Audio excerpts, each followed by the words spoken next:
Assalamualaikum warahmatullahi wabarakatuh. Salam sejahtera untuk kita semua. Selamat pagi semuanya, anak-anak, para peserta MPLS Masa Pengenalan Lingkungan Sekolah Siswa SMA Negeri 2 Ngawi tahun 2021-2022. Pada kesempatan kali ini, pada sesi hari ini, kita akan membahas tentang kurikulum yang diterapkan di SMA Negeri 2 Ngawi. Seperti kita ketahui, SMA Negeri 2 Ngawi sudah menerapkan kurikulum 2013 atau disingkat dengan Kurtilas K13, di mana sudah mengalami revisi. Oleh karena itu, untuk lebih jelasnya, mari kita simak video tayangan berikut ini. Baik, anak-anakku semua, kita jumpa lagi para siswa peserta Masa Pengenalan Lingkungan Sekolah MPLS SMA Negeri 2 Ngawi tahun 2021-2022. Pada kesempatan kali ini kita akan membahas pada sesi kali ini apa sih kurikulum yang diterapkan di SMA Negeri 2 Ngawi. SMA Negeri 2 Ngawi sebagai lembaga pendidikan di Kabupaten Ngawi saat ini sudah menerapkan kurikulum K13 yang edisi revisi, di mana kita tahu bahwa sebelumnya SMA 2 Negeri Ngawi, SMA Negeri 2 Ngawi itu dalam sejarahnya sudah banyak menerapkan kurikulum sesuai dengan aturan pemerintah. Pendidikan di Indonesia itu harus menghadapi banyak tantangan dari dalam tuntutan 8 standar nasional pendidikan yang meliputi standar pengelolaan, standar biaya, standar sarana prasarana, standar pendidik dan tenaga kependidikan, standar isi, standar proses, standar penilaian, dan standar kompetensi lulusan. 8 standar pendidikan ini tidak bisa dipisahkan satu sama lain. Dalam memenuhi tuntutan zaman, perkembangan zaman, kemajuan ilmu pengetahuan dan teknologi, hal ini tidak dapat dipungkiri bahwa seiring dengan ledakan penduduk di Indonesia, perkembangan pertumbuhan penduduk di Indonesia itu begitu sangat tinggi. Oleh karena itu, untuk memenuhi tuntutan zaman, pendidikan di Indonesia harus selalu berbenah. Selain itu juga ada tantangan eksternal di mana Indonesia itu harus menghadapi berbagai tantangan global, baik melalui organisasi WTO, ASEAN Community, APEC, AFTA, banyaknya masalah lingkungan hidup, kemajuan teknologi informasi, termasuk konvergensi ilmu dan teknologi. Dan yang menjadi tuntutan pada saat-saat ini adalah ekonomi yang berbasis pada pengetahuan, termasuk kebangkitan industri kreatif dan budaya, pergeseran kekuatan ekonomi dunia yang terus berubah, termasuk tuntutan peningkatan mutu, investasi, dan transformasi pada sektor pendidikan. Anak-anakku semua, dari 2 tantangan di atas, maka pendidikan di Indonesia dalam sejarahnya terus berbenah. Sebenarnya yang perlu kita pahami, kurikulum itu sendiri itu dibangun dan dibuat dalam rangka agar pendidikan di Indonesia itu selalu berkembang, selalu bisa mengikuti tren zaman, tuntutan hidup baik internal di Indonesia maupun eksternal, global, mendunia. Anak-anakku semua, apa sih kurikulum itu? Kurikulum menurut Undang-Undang Nomor 20 Tahun 2003 Pasal 1 Ayat 19 adalah seperangkat rencana dan pengaturan mengenai tujuan, isi dan bahan ajar, bahan pelajaran, serta cara yang digunakan sebagai pedoman penyelenggaraan kegiatan pembelajaran dalam rangka mencapai tujuan pendidikan. Oleh karena itu, pengembangan kurikulum 2013 merupakan langkah lanjutan pengembangan kurikulum berbasis kompetensi yang telah dirintis tahun 2004 dan KTSP, kurikulum KTSP tahun 2006, baik yang mencakup kompetensi sikap, pengetahuan, dan keterampilan secara terpadu. Anak-anak, kita tahu bahwa dalam sejarahnya perkembangan kurikulum di Indonesia itu sejak tahun 1947, kemudian tahun 1968, kemudian sebelumnya ada tahun 1964, 1975, kemudian ada 1973, ada lagi tahun 1984, kurikulum 84, ada kurikulum 97,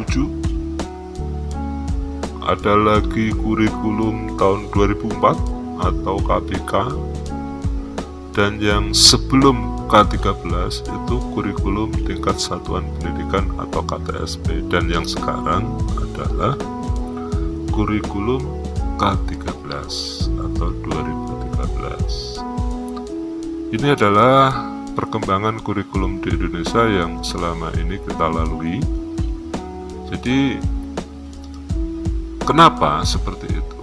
Sebab kalau kita tidak berbenah, pendidikan Indonesia tidak berbenah, nanti ada bonus demografi sebagai modal Indonesia 2045, Indonesia emas, kata Bapak Presiden Jokowi. Tahun 2045 Indonesia harus menyongsong generasi atau menciptakan generasi emas. Kenapa? Karena sumber daya manusianya sangat melimpah, tapi tuntutannya yang harus dibenahi adalah kompetensinya, kemampuannya. Karena hanya ada dua pilihan, kompeten atau tidak kompeten, mampu atau tidak mampu. Oleh karena itu, dalam perkembangannya ke depan, kalau kompeten itu akan bisa menjadi modal pembangunan. Kalau tidak kompeten, itu kalian, generasi kalian saat ini pun itu bisa menjadi beban pembangunan. Oleh karena itu, kurikulum itu perlu dibenahi, bahkan perlu transformasi melalui pendidikan, mulai dari kurikulum, tenaga pengajarnya, sarana prasarananya, pendanaannya, termasuk pengelolaannya. Oleh karena itu, kita wajib memahami dan memaklumi bahwa memang kurikulum sering dikatakan terus berubah. Refleksi hasil PISA, kita tahu bahwa dari berbagai negara, Indonesia itu hanya bisa mencapai level 3, sementara negara lain banyak yang sampai level 4, 5, bahkan 6. Satu kekurangannya, ada interpretasi atau ada analisis bahwa kekurangannya yaitu satu, yang diajarkan berbeda dengan tuntutan zaman, maka perlu penyesuaian, perlu adopsi, perlu perubahan. Nah, itu dimulai dari kurikulum yang terus berbenah. Perubahan apa sih yang sebenarnya dikatakan katanya kurikulum terus berubah?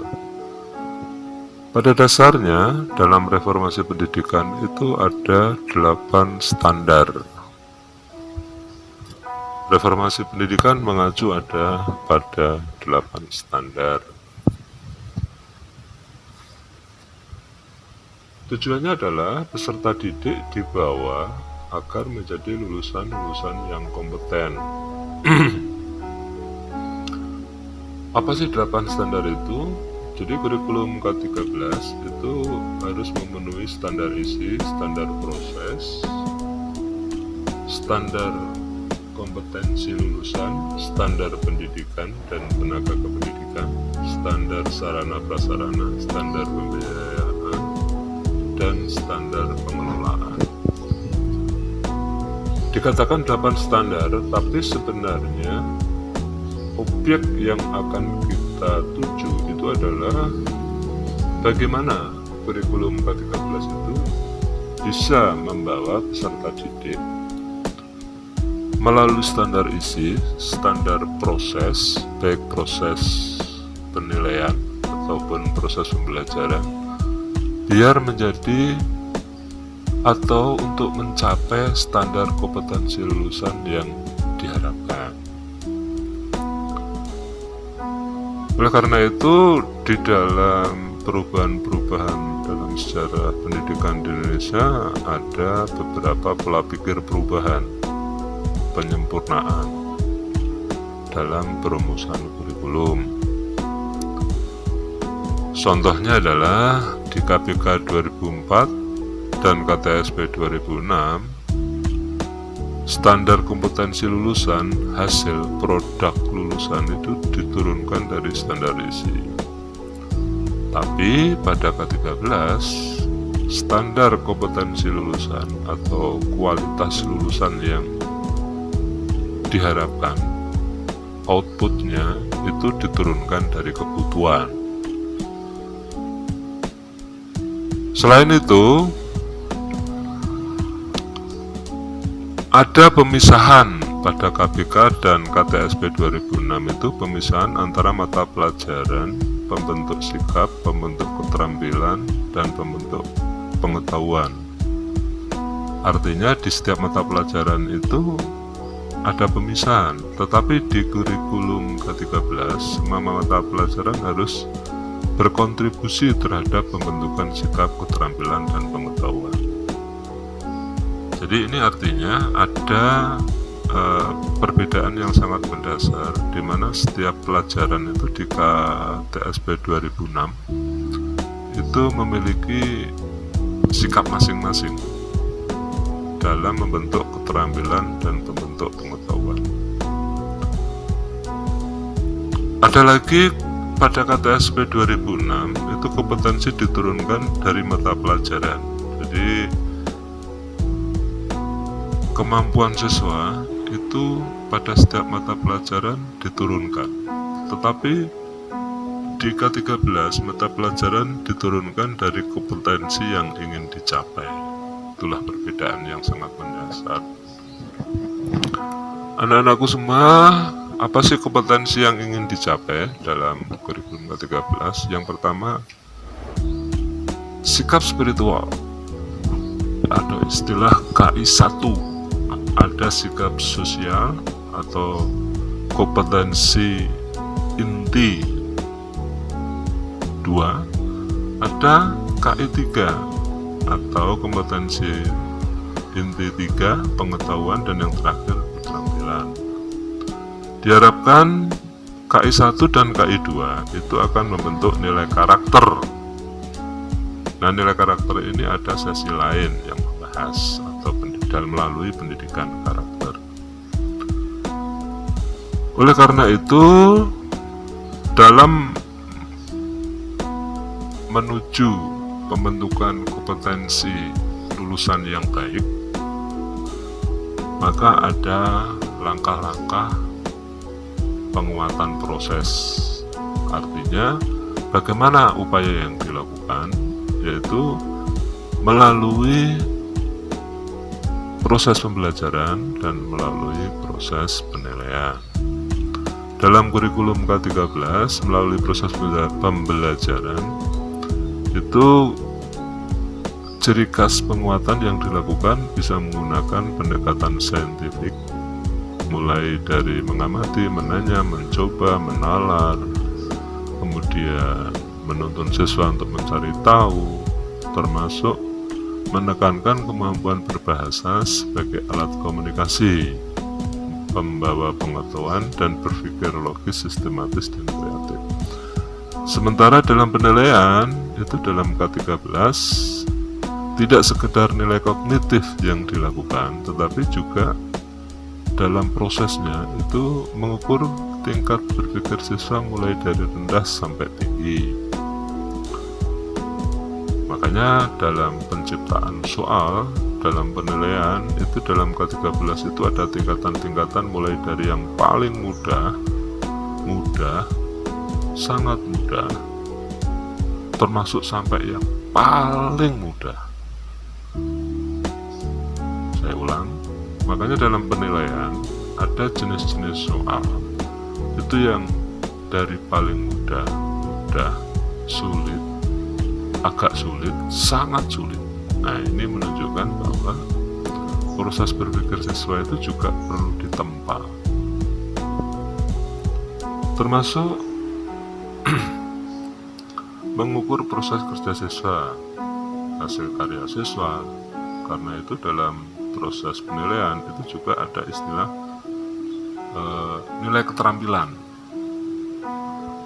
mulai dari produk, hasil karya, bahkan digunakan portofolio dalam pembelajaran siswa untuk penilaian. Oleh karena itu, dalam perkembangannya perlu dipahami bahwa dalam kurikulum K13 itu harus ada keseimbangan antara knowledge, skill, dan attitude, balancing antara pengetahuan, keterampilan, dan tingkah laku. Apa sih perubahan-perubahan dalam K13? Ada 4 unsur utama, yaitu standar kompetensi lulusan, standar proses, standar isi, dan standar penilaian. Kalau kita lihat dalam tayangan di sini, kita tahu bahwa kalau dalam standar kompetensi lulusan itu antara SD, SMP, dan SMA, dari jenjang SD, SMP, SMA tidak ada perbedaan yang berarti, artinya sama. Mulai dari sikap, keterampilan, pengetahuan, tujuan kelulusan. Jadi setiap siswa diharapkan ketika menyelesaikan pendidikannya, diharapkan mulai dari sikap, terbentuknya pribadi yang beriman, berakhlak mulia, mulai menerima, menanggapi, menghargai, menghayati, mengamalkan, sama. Contohnya dari SD, SMP, SMA. Ya. Sementara itu, dari elemen perubahan yang lain, kompetensi lulusan SKL atau SKL, adanya peningkatan keseimbangan soft skill dan hard skill. Ini sama dari jenjang SD, SMP, SMA, atau SMK. Sementara itu, dari standar isi, kompetensi yang semula diturunkan dari mata pelajaran, ini penting banget, ini yang perlu kalian pahami, bahwa setiap mata pelajaran itu menurunkan kompetensi, standar kompetensi. Tapi pada K13, mata pelajaran dikembangkan dari kompetensi. Jadi seolah-olah mata pelajaran itu harus menyesuaikan dengan kebutuhan, gitu loh, standar yang perlu diterapkan. Jadi setiap mata pelajaran itu harus berbenah sesuai dengan kebutuhan dan perkembangan zaman. Termasuk pendekatan isi, kompetensi dikembangkan melalui, kalau SD itu tematik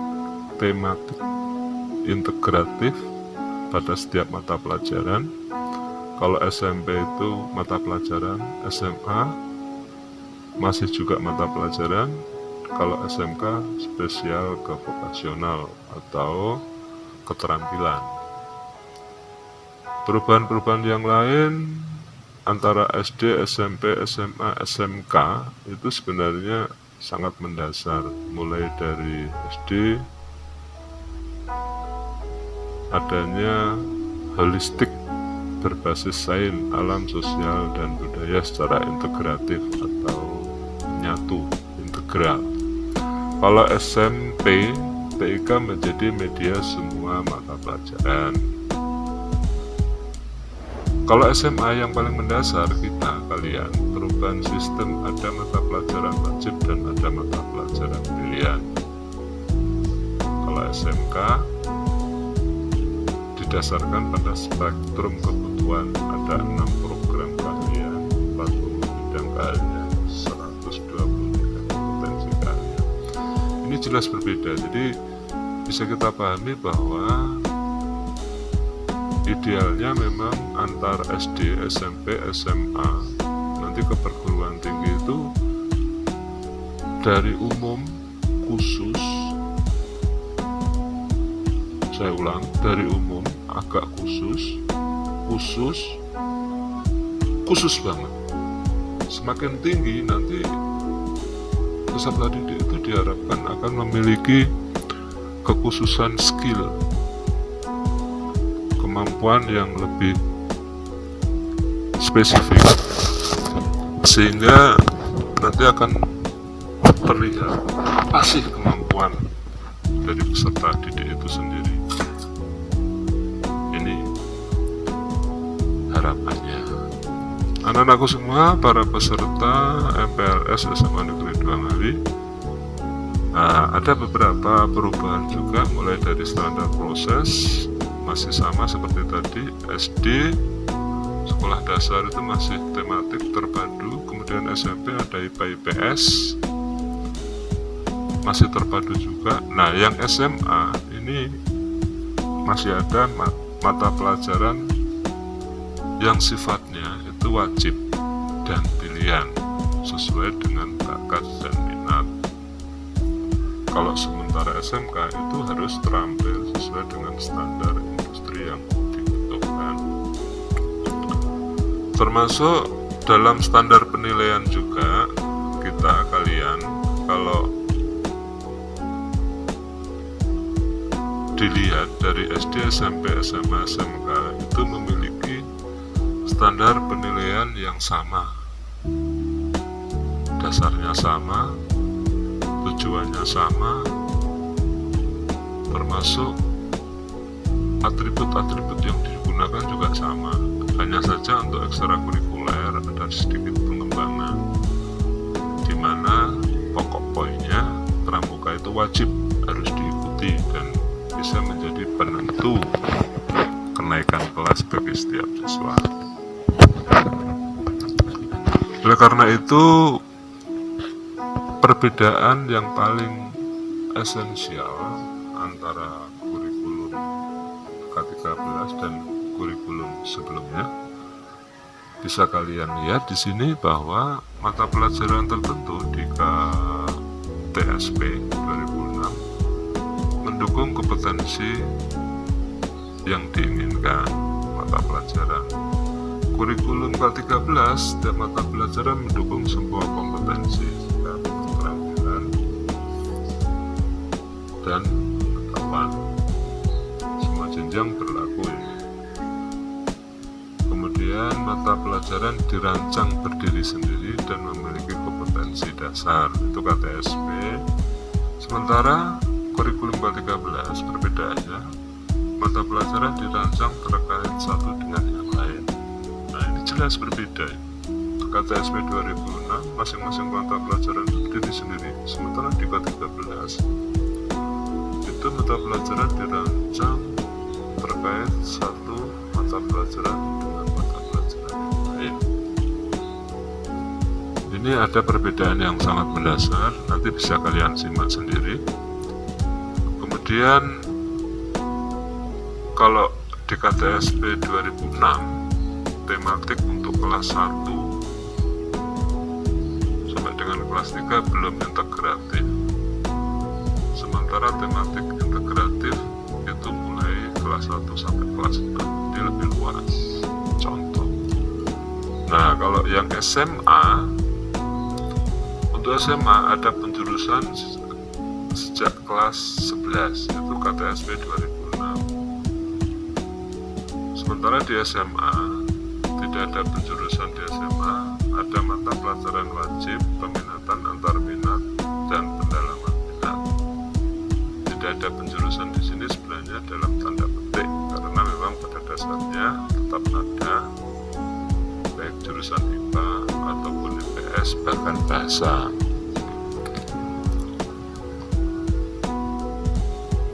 Perubahan untuk semua mata pelajaran. Kalau kurikulum lama itu materi disusun untuk memberikan pengetahuan, seolah-olah siswa itu selalu diberi pengetahuan. Sementara kurikulum ke-13 materi disusun seimbang untuk mencakup kompetensi sikap, pengetahuan, dan keterampilan. Jadi bahasanya di sini tidak sekedar pengetahuan, tetapi harus seimbang antara sikap, pengetahuan, dan keterampilan. Ini salah satu perubahan pada setiap mata pelajaran. Anak-anakku semua, jadi bisa kita pahami bahwa dalam proses pembelajaran itu perlu pendekatan saintifik, sementara proses penilaian itu perlu penilaian otentik. Bisa kita lihat di sini. Oleh karena itu di SMA Negeri 2 Ngawi ada beberapa mata pelajaran yang wajib dan ada mata pelajaran kelompok peminatan, wajib dan peminatan. Sama seperti kalian waktu di SMP, hanya saja nanti di SMA untuk kurikulum wajib itu seperti agama, PPKN, bahasa Indonesia, matematika, bahasa Inggris, seni budaya, penjas, prakarya. Sementara kelompok peminatan nanti yang sesuai dengan minat bakat kalian, mulai dari matematika, biologi, fisika, kimia untuk yang ilmu pengetahuan matematika dan ilmu-ilmu alam. Sementara ilmu-ilmu sosial mulai dari geografi, sejarah, sosiologi, ekonomi. Kalau yang untuk budaya dan bahasa itu mulai bahasa sastra Indonesia, sastra Inggris atau bahasa asing lain, serta antropologi. Nanti kalian ada tes peminatan, kalian berminat di jurusan IPA atau IPS atau bahasa bisa kalian tempuh. Anak-anakku semua, jadi di SMA Negeri 2 Ngawi sendiri itu, karena itu dalam standar kompetensi kelulusan harus memenuhi 3 unsur, yaitu sikap, keterampilan, dan pengetahuan. Harapannya dalam kompetensi sikap, siswa memiliki melalui menerima, menjalankan, menghargai, menghayati yang menghasilkan perilaku dan mencerminkan sikap orang beriman, berakhlak mulia, jujur, santun, disiplin, peduli, serta menempatkan dirinya sebagai cerminan bangsa dalam pergaulan dunia. Sementara kalau keterampilan, kompetensi keterampilan memiliki melalui mengamati, menanya, mencoba, mengolah, menyaji, menalar, mencipta, sehingga memiliki kemampuan berpikir dan tindak yang efektif, kreatif dalam ranah abstrak dan konkret, sehingga secara mandiri pada bidang kajian spesifik sesuai dengan bakat dan minatnya. Sementara dalam bidang pengetahuan diharapkan siswa memiliki melalui memahami, menerapkan, menganalisis, mengevaluasi pengetahuan prosedural dan metakognitif berdasarkan rasa ingin tahu, ilmu pengetahuan, teknologi, seni, budaya, dan wawasan kemanusiaan, kebangsaan, kenegaraan, dan peradaban terkait penyebab fenomena dan kejadian. Oleh karena itu, SMA Negeri 2 Ngawi, kalau tadi ada ulasan singkat di awal, kurikulum di SMA Negeri 2 Ngawi itu kurikulum ke-13 revisi. Apa sih sebenarnya revisi yang perlu dilakukan dalam kurikulum ini? Selama ini penilaian biasanya dilakukan oleh setiap guru. Tetapi yang pertama, tanggung jawab penilaian kompetensi spiritual dan sosial itu dilakukan oleh guru agama. Guru mata pelajaran cukup mencantumkan laporan terkait dengan proses belajar mengajar yang ada dalam mata pelajaran tersebut. Jadi di sini ada perubahan dalam penilaian. Kemudian yang kedua, revisi yang kedua, koherensi kompetensi inti. Artinya efek berantai dari poin 1 adalah ketika kompetensi spiritual dan sosial itu diambil alih oleh guru agama, maka guru mata pelajaran dikurangi bebannya sehingga lebih fokus pada penguasaan materi dan kompetensi yang berbasis pada mata pelajarannya, sambil menyisipkan karakter-karakter mulia ya dalam praktek pengajaran. Kemudian yang ketiga, perubahan yang ketiga, guru bisa lebih kreatif dalam melakukan proses pembelajaran, karena selama ini ada tumpang tindih antara kompetensi dasar, kompetensi inti, termasuk kemampuan pendekatan 5M, mengingat, memahami, menerapkan, menganalisis, dan mencipta, membuat manusia itu berkutat pada paket sesuai dengan kurikulum K13. Dengan adanya revisi nomor 1 dan 2 diharapkan guru makin kreatif dalam merancang pendekatan belajar. Dan revisi yang keempat,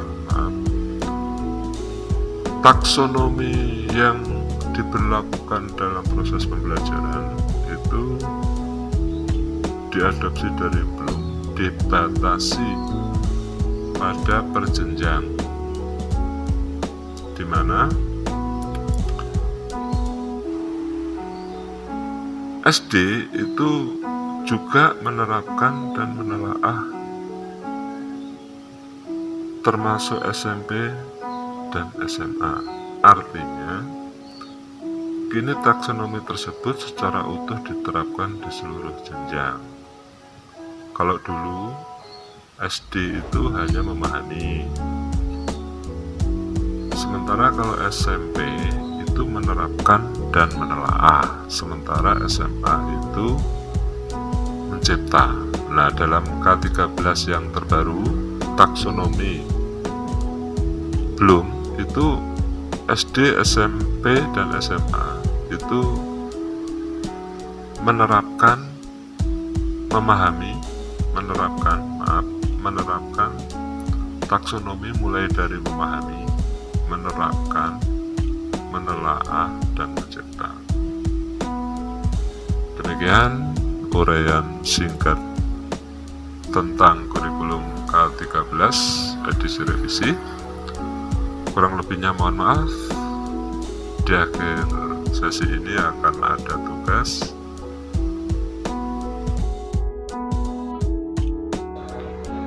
Demikian materi kita hari ini anak-anak. Nanti yang akan kalian jalani adalah di akhir tugas kalian diberi kesempatan untuk mengerjakan pertanyaan-pertanyaan yang terkait dengan materi kurikulum K13. Terima kasih. Akhir kata, Assalamualaikum warahmatullahi wabarakatuh.